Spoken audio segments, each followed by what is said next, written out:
নমস্কার বন্ধুরা, আজ আমি চলে আসছি আমার ফার্স্ট ভিডিওতে। আজকে আমি এই ভিডিওতে তোমাদের বলবো যে ঘরোয়া আলুর চপ রেসিপি তোমরা কিভাবে বানাবে। প্রথমে আমি বলি যে প্রথমে একটি কড়াই জিরে আর ভাজা লঙ্কাকে একটু হালকা ফ্লেমে গরম করে নেবে। যেমন ভালোভাবে জিরেটা আর ভাজা লঙ্কাটা ভালোভাবে যেমন গরম হয়ে যায়। গরম হয়ে যাওয়ার পর তুমি পেঁয়াজ কাটবে, পেঁয়াজ, আদা, রসুন। পেঁয়াজটাকে ভালোভাবে কুচিয়ে নেবে, যেমন ভালোভাবে কুচোনো হয়। আর আদা আর রসুন তার সঙ্গে ভালোভাবে তার খোসাটা ছাড়িয়ে নেবে। ছাড়িয়ে নেওয়ার পর আদা রসুনটাকে মিক্সচারে ভালোভাবে মিক্স করে দেবে। মিক্স করে দেওয়ার পর যেমন এখানে রসুন ছাড়ানো হচ্ছে, রসুনটা ভালোভাবে ছাড়িয়ে নেবে। আদাটাও ছাড়ানো হয়ে গেছে। এবার আদা রসুনটাকে ভালোভাবে মিক্স করার পর এবার তেলে কড়াই গরম হালকা লো ফ্লেমে তেলে পেঁয়াজটা আদা রসুনটা মিক্স করার পর একটু ভালোভাবে ভেজে নেবে। 1 থেকে 2 মিনিট ভালোভাবে নাড়িয়ে যেমন পেঁয়াজ আর আদা রসুনটা গলে যায়, মানে হালকা গলে আসে, যেমন কালো কালো দাগ চলে আসে। যেমন এখানে আমাদের হয়ে গেছে, প্রায় হয়েই আসছে। আর কিছুক্ষণের মধ্যে এটা আমরা তুলে নেব। এটা হয়ে আসছে।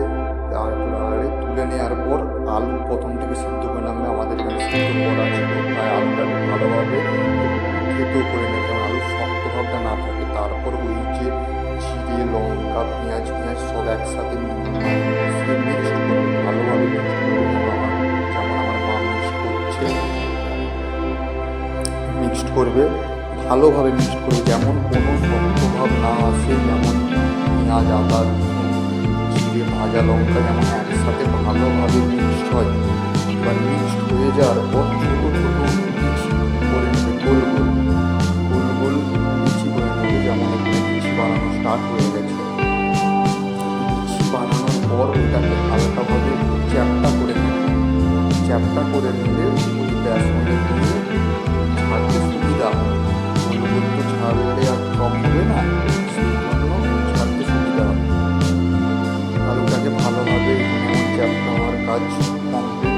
তারপর বেসন নেবেন, যতটা পরিমাণ বানানো বেসন, তার সাথে কিছু পরিমাণ নুনটা দেখে নেবেন যে যেমনভাবে বানাবেন। তারপর ময়েন কিছু পরিমাণ দিয়ে ওটাকে ভালোভাবে জল দিয়ে মিক্সড করবেন। ফার্স্টে বেসন, নুন, ময়েন তিনটাকে ভালোভাবে যেমন নিয়েছি, নিয়ে আমরা আমাদের মিক্সডের কাজ চালু হয়ে গেছে। মিক্সড করছি ভালোভাবে অনেকক্ষণ ধরে, 1 থেকে 2 মিনিট ধরে ভালোভাবে মিক্সড করবেন। মিক্সড করা যেমন চলছে। এবার মিক্সড করার সময় দেখবেন যে পাতলা হয়ে গেলে আর একটু বেসন দিয়ে দেবেন। যদি আঁট হয়ে যায় তাহলে একটু জল দিয়ে দেবেন। আমার যেমন ভিডিওটাই একটু আঁট হয়ে গেছে, সেই জন্য যেমন বুঝতে পারলাম যে আঁট হয়ে গেছে, সেই জন্য আর একটু পরিমাণ জল দিয়ে ওই বেসনটাই দিয়ে দিলাম। দিয়ে ভালোভাবে মিক্সড হচ্ছে, এখনও মিক্সড ভালোভাবে হয়নি। এবার কমপ্লিট হয়ে গেছে। মিক্সড করার পর আলু যেগুলো পাতলা বানিয়েছিলাম সেগুলো নিয়ে কড়াই ছেড়ে দিলাম।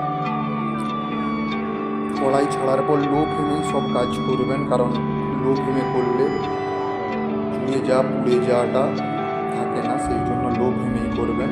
লো ফ্লেমে আমরা ছেড়ে দিলাম, দিয়ে হালকাভাবে ওটা মিক্সড হতে স্টার্ট হয়ে মানে ভাজা চলছে। এবার কিছুক্ষণ ভাজার পর 1 মিনিট ভাজার পর একটু উলট পালট করে দেবেন। উলট পালট করলেই বেশ সুন্দর রং চলে আসবে, যেমন রং আসছে তোমরা দেখতেই পাচ্ছ। এরকম রঙে চলে আসলেই জানবেন এই পাশের দিকটা হয়ে গেছে। দিয়ে পুরোপুরিভাবে 2 থেকে 3 মিনিট এই ফ্লেমেই রাখবেন। এই ফ্লেমে রাখার পর আবারও 1-2 বার উলট পালট করে দেবেন, যেহেতু কাঁচা ভাব না থাকে। যেমন তেলটা এমন সব বেসনে ভালোভাবে পাই, সব চপেই পাই। হালকা হালকা দেখে মনে হচ্ছে চপের সাইজে চলে আসছে। এবারে চপের সাইজে চলে আসছে, বেশ আরও ভালো করে একটু একটুখানি রেখে 2 থেকে 3 মিনিট রেখে এরকম যখনই চলে আসবে তখনই আর একটু নাড়িয়ে দেবেন, না হলে তলায় বসে যাওয়ার চান্স আছে। ভালো করে এই যে যেমন তেলটা ফুটছে, ফুটার পর এবার আমরা তুলে নেব। প্রায় হয়ে গেছে। এই দুটো একটু কাঁচা কাঁচা ভাব ছিল, এই দুটোকে আর একটু ভালোভাবে ফ্রাই করে নিচ্ছি।